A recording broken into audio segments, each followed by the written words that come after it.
گرامی، جو قرآن پاک کی آیت میں نے آپ کے سامنے تلاوت کی، اس کا مختصر ترجمہ اور تشریح پیش کروں گا۔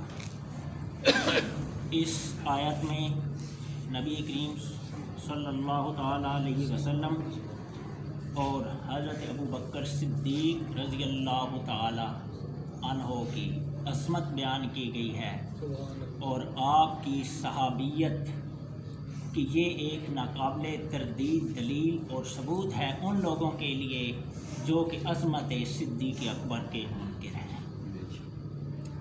یہاں جہاد کا بیان ہے ان آیات میں، اور اللہ تبارک و تعالی فرما رہا ہے کہ الا تنصروہ فقد نصرہ اللہ، اگر تم میرے حبیب کی مدد نہیں کرو گے فقد نصرہ اللہ، تو اللہ ان کی مدد کرے گا۔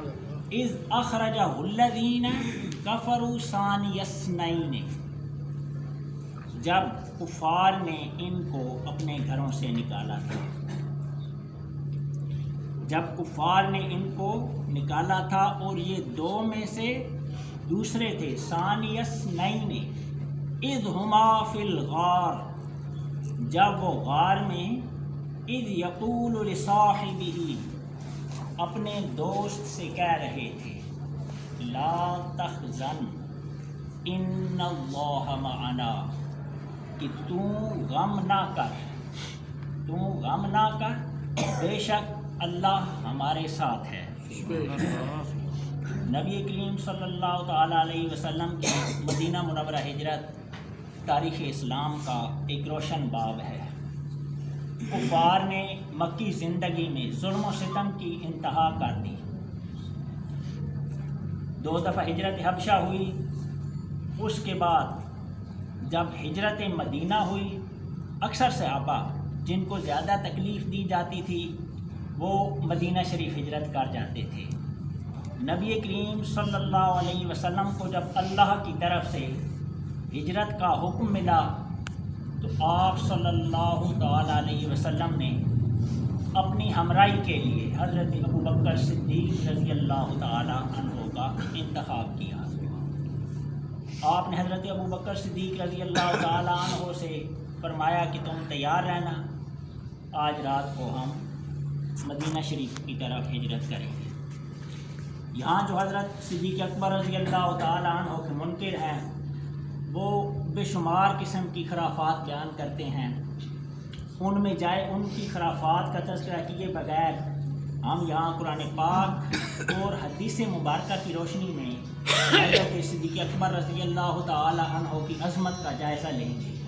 یہ آیت اور یہ چند احادیث صدیق اکبر رضی اللہ تعالی عنہ کی عظمت کا اتنا ٹھوس ثبوت ہے کہ ان کا انکار کرنے والا کوئی جاہل ہو سکتا ہے، جاہل کیا، وہ حیوان مطلق سے بھی نچلے درجے کا انسان ہو سکتا ہے، کوئی صاحب عقل ان کی عظمت سے انکار نہیں کر سکتا۔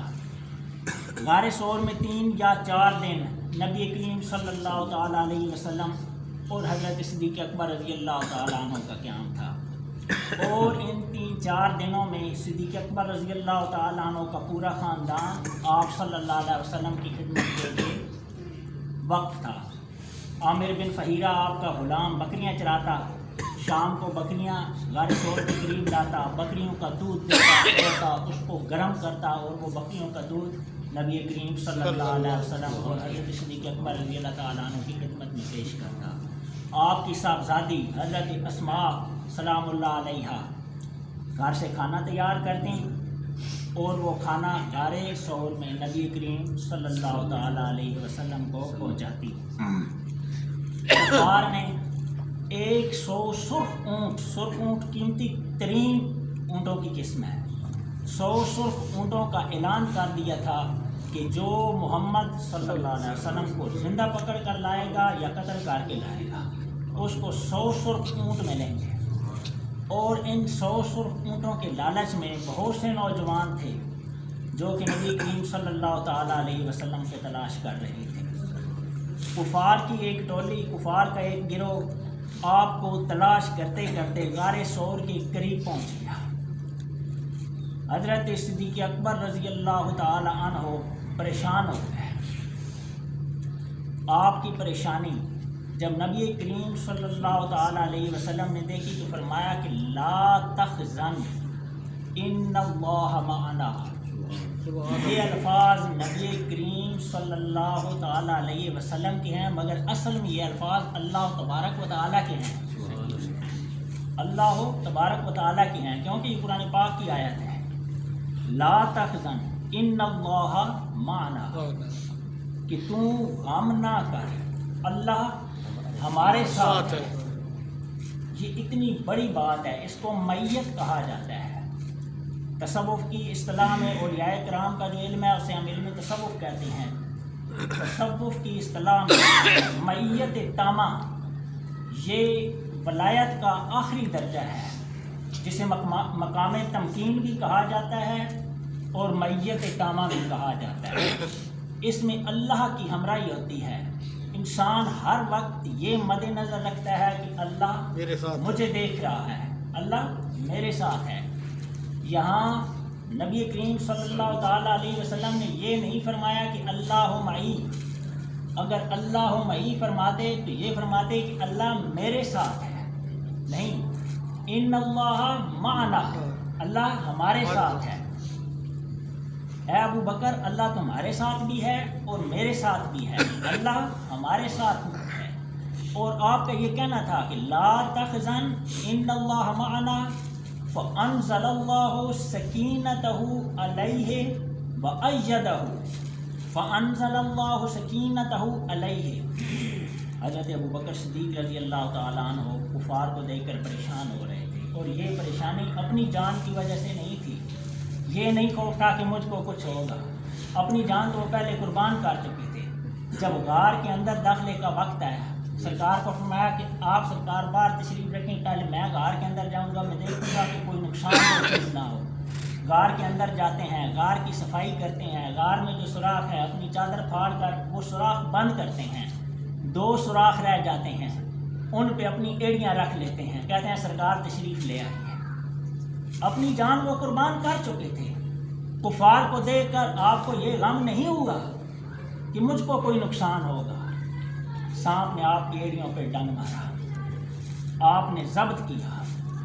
آج ہم روزہ اقدس کے دیدار کے لیے ترس رہے ہوتے ہیں، لاکھوں روپے لگاتے ہیں کہ روزہ اقدس کا دیدار ہو، اور جس خوش قسمت کو نبی کریم صلی اللہ تعالیٰ علیہ وسلم کا دیدار ہوتا ہے، اس کے تذکرے کتابوں میں اور نیک لوگوں کی زبانوں پہ جاری رہتے ہیں۔ نبی کریم صلی اللہ تعالیٰ علیہ وسلم کے بال مبارک کی زیارت کے لیے ہم ترستے ہیں۔ قربان جائیے صدیق اکبر رضی اللہ تعالیٰ عنہ پر، آپ کے زانوں پر، دونوں جہانوں کے تاجدار اللہ کے حبیب صلی اللہ تعالیٰ علیہ وسلم اپنا سر اقدس آپ کے زانوں پہ رکھ کر سو رہے ہیں، اور جناب صدیق اکبر رضی اللہ تعالیٰ عنہ آپ کا دیدار کر رہے ہیں۔ سبحان اللہ، سبحان اللہ، آپ کا دیدار کر رہے ہیں، آپ کے چہرے اقدس سے آپ کی نگاہ نہیں ہٹ رہی۔ کائنات کے یہ لمحے محبت کے اس سمندر میں تھم جاتے ہیں۔ حضرت ابو بکر صدیق رضی اللہ تعالیٰ عنہ آپ کے چہرے اقدس کا دیدار کر رہے ہیں۔ سانپ ڈنگ مارتا ہے، آپ کے پاؤں میں جنبش نہیں آتی، آپ کے جسم میں جنبش نہیں آتی، آپ کوئی حرکت نہیں کرتے۔ شدت کا درد ہوتا ہے، درد کو برداشت کرتے ہیں کہ کہیں میری حرکت سے نبی کریم صلی اللہ علیہ وسلم کی آنکھ نہ کھل جائے، مگر درد کی شدت سے آنکھ سے آنسو گرتے ہیں، آنسو سے نبی کریم صلی اللہ علیہ وسلم کے چہرے اقدس پہ پڑتے ہیں۔ آپ صلی اللہ علیہ وسلم پوچھتے ہیں ابو بکر کیا بات ہے؟ فرماتے ہیں کہ یا رسول اللہ کسی چیز نے میرے پاؤں میں ڈنگ مارا ہے۔ سرکار اپنا لعاب دہن لگاتے ہیں، درد ختم ہو جاتا ہے، تکلیف ختم ہو جاتی ہے۔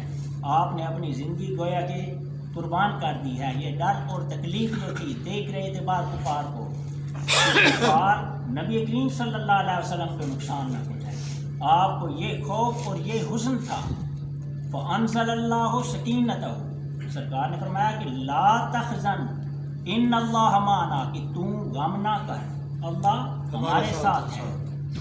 اور اللہ نے پھر فانزل اللہ سکینتہ، اللہ نے ان پر سکینت نازل کی۔ سکینت کوئی معمولی چیز نہیں ہے، اس کو صاحب نسبت ہی سمجھ سکتے ہیں۔ حضور بابا جی سرکار ہمارا تعلق داور احسان حضرت ابو انیس محمد برکت لدھیانوی رحمۃ اللہ تعالیٰ علیہ کے دائرے سے ہے۔ پوری دنیا میں آپ کی تبلیغی جماعتیں ہیں، ہماری پنڈی میں بھی آپ کی تبلیغی جماعت ہے۔ ہمارا مرکز مشہرہ چوڑی والے محلہ میں ہے، سبزی منڈی میں میرا دواخانہ ہے، وہاں پہ ہمارے پاس لائبریری بھی ہے۔ آپ کی کتب ہمارے پاس ہیں، آپ لوگ آ سکتے ہیں، وہ کتب لے کر پڑھ سکتے ہیں۔ فی سبیل اللہ ہم یہ کام کر رہے ہیں، اور تبلیغ کے اور یہ ذکر کے پروگرام مختلف مساجد میں یہ مرکز کی طرف سے حکم ہے، اور اسی سلسلے میں کر رہے ہیں۔ سرکار اپنی ایک کتاب میں لکھتے ہیں کہ سکینت کیا ہے۔ سرکار فرماتے ہیں کہ سکینت پہلے ہی قدم پہ خوف اور حزن کو کھا جاتی ہے، پریشانی کے تمام دفاتر بند کر دیتی ہے۔ سکینت اللہ کی ہمراہی پہ نازل ہوتی ہے۔ پوری دنیا میں سب سے زیادہ طاقتور ذات اللہ ہی کی ذات ہے۔ جب انسان کو یہ معیت حاصل ہو جاتی ہے کہ اللہ میرے ساتھ ہے جو سب کچھ کرنے والا ہے، پھر وہ پوری دنیا سے بے خوف ہو جاتا ہے۔ کسی چیز کا، کسی شخص کا اسے کوئی خوف نہیں رہتا۔ اسے پتہ ہوتا ہے کہ ہر کام کو کرنے والا، کون فیکون کا مالک، اس پوری کائنات کا مالک اللہ میرے ساتھ ہے۔ فرمایا لا تحزن، غم نہ کر، ان اللہ معنا، اللہ ہمارے ساتھ ہے۔ یعنی ان پر، حضرت ابوبکر پر، حضرت صدیق اکبر پر سکینت نازل کی، ان کا خوف دور کر دیا۔ فانزل اللہ سکینتہ علیہ وأیدہ بجنود لم تروہا، اور ان کی ایسے لشکر سے مدد کی جس کو تم نہیں دیکھ سکتے۔ مفسرین یہاں لکھتے ہیں کہ فرشتوں نے ان کفار کے چہرے پکڑ کر ان کا منہ دوسری طرف کر دیا، اور وہ وہاں سے کفار ناکام واپس چلے گئے۔ اور اس کے بعد آپ سرکار مدینہ شریف حضرت بکر صدیق رضی اللہ تعالیٰ عنہ کو لے کر آپ ہجرت کر گئے۔ اور بعض جو کیا کہیے کہ توفیق الہی سے محروم جو لوگ ہیں، اللہ کی طرف سے جن کو نیکی کی توفیق نہیں ملتی، جو ہر وقت شیطان کے ساتھی ہیں، اور شیطان ہی جن کو اپنے مقاصد کے لیے استعمال کرتا ہے دنیا میں اور مسلمانوں میں، فساد ڈالنے کے لیے شیطان جن کو استعمال کرتا ہے، وہ حضرت صدیق اکبر رضی اللہ تعالیٰ عنہ کی شان میں بہت سے مغالطات بکتے رہتے ہیں، بہت سے عجیب عجیب باتیں بیان کرتے ہیں۔ ایک بہت مشہور حدیث ہے، سوشل میڈیا پر بھی اور مختلف کتابوں میں اس کے حوالے آئے ہیں، جس کو حدیث کرتاس کہا جاتا ہے، کہ نبی کریم صلی اللہ تعالیٰ علیہ وسلم نے کہا کہ میرے لیے کاغذ اور قلم لاؤ، اور حضرت عمر رضی اللہ تعالیٰ عنہ نے کہا کہ سرکار بیمار ہیں، اس لیے ان کو نہ تکلیف دی جائے۔ اور اس حدیث کو بنیاد بنا کر حضرت عمر رضی اللہ تعالیٰ عنہ اور حضرت بکر صدیق رضی اللہ تعالیٰ عنہ پر طعنے کیے جاتے ہیں، اعتراضات کیے جاتے ہیں۔ حالانکہ جو اہل علم ہیں وہ جانتے ہیں، مسلمانوں کی کتابوں میں، اہل سنت کی کتابوں میں یہ صرف ایک حدیث نہیں ہے، اس حدیث کی تشریح کے لیے اور بھی بہت ساری حدیث ہیں۔ یہ چند حدیث ہم دیکھیں گے، یہ اس حدیث کی مکمل تشریح ہو جائے گی کہ اس حدیث میں سرکار کیا لکھانا چاہتے تھے اور کیا کرنا چاہتے تھے۔ یہ مشکات شریف حدیث پاک کی تقریباً تمام بڑی بڑی کتابوں کا خلاصہ ہے۔ اس میں حضرت عبداللہ بن مسعود رضی اللہ تعالیٰ عنہ سے روایت ہے، اور یہ روایت مسلم شریف کی ہے۔ بخاری شریف اور مسلم شریف مستند ترین کتابیں ہیں۔ حضرت عبداللہ بن مسعود رضی اللہ تعالیٰ عنہ سے روایت ہے کہ نبی کریم صلی اللہ تعالیٰ علیہ وسلم نے فرمایا، اگر میں کسی کو خلیل بناتا تو ابو بکر کو خلیل بناتا، لیکن وہ میرے بھائی اور میرے ساتھی ہیں، اور اللہ نے مجھ کو اپنا خلیل بنایا، یا میں نے اللہ کو اپنا خلیل بنایا ہے۔ اگر اللہ کو میں خلیل نہ بناتا تو ابو بکر کو اپنا خلیل بناتا۔ دوسری حدیث ہے، حضرت عائشہ صدیقہ رضی اللہ تعالیٰ عنہ سے روایت ہے کہ رسول اللہ صلی اللہ تعالیٰ علیہ وسلم نے اپنے مرض میں مجھ سے فرمایا، اپنے ابا جان ابو بکر اور اپنے بھائی جان کو میرے پاس لاؤ تاکہ میں ایک تحریر لکھ دوں۔ فرمان کس سے ہو رہا ہے؟ عائشہ صدیقہ رضی اللہ تعالیٰ عنہا سے، جو ابو بکر کی صاحبزادی ہیں۔ سرکار فرما رہے ہیں کہ تم اپنے بھائی اور اپنے ابا کو میرے پاس لے آؤ تاکہ میں ایک تحریر لکھ دوں۔ مجھے ڈر ہے کہ کوئی تمنا کرنے والا تمنا کرے گا اور کہنے والا کہے گا کہ وہ میں ہوں، جب کہ اللہ تعالیٰ اور مسلمان نہیں مانیں گے مگر ابو بکر کو۔ اللہ تعالیٰ اور مسلمان ابو بکر کے علاوہ کسی کو نہیں مانیں گے۔ حضرت جبیر بن مطعم رضی اللہ تعالیٰ عنہ سے روایت ہے کہ ایک عورت نے نبی کریم صلی اللہ تعالیٰ علیہ وسلم کی بارگاہ میں حاضر ہو کر کسی معاملے میں گفتگو کی۔ آپ صلی اللہ علیہ وسلم نے اسے حکم دیا کہ پھر وہ دوبارہ آئے۔ عرض گزار ہوئی کہ یا رسول اللہ کیا ارشاد ہے؟ اگر میں آؤں اور آپ کو نہ پاؤں، اگر میں آؤں اور آپ نہ ہوں، اس کا مطلب تھا کہ اگر آپ وفات پا جائیں۔ فرمایا کہ اگر تم مجھے نہ پاؤ تو ابو بکر کے پاس آنا، متفق علیہ، یعنی بخاری اور مسلم دونوں اس حدیث پر متفق ہیں۔ حضرت عمر بن العاص رضی اللہ تعالیٰ عنہ سے روایت ہے کہ نبی کریم صلی اللہ تعالیٰ علیہ وسلم نے انہیں لشکر ذات السلاسل پر امیر بنا کر بھیجا۔ ان کا بیان ہے کہ جب بارگاہ میں حاضر ہوا، جب حاضر بارگاہ ہوا تو میں نے عرض کی آپ کو لوگوں میں سب سے پیارا کون ہے؟ فرمایا کہ عائشہ۔ میں عرض گزار ہوا کہ مردوں میں سے؟ فرمایا کہ اس کے والد محترم۔ میں عرض گزار ہوا کہ پھر کون؟ فرمایا کہ عمر۔ پس میں اس ڈر سے خاموش ہوا کہ مبادا مجھے سب سے آخر میں رکھیں۔ یہ بھی متفق علیہ حدیث ہے۔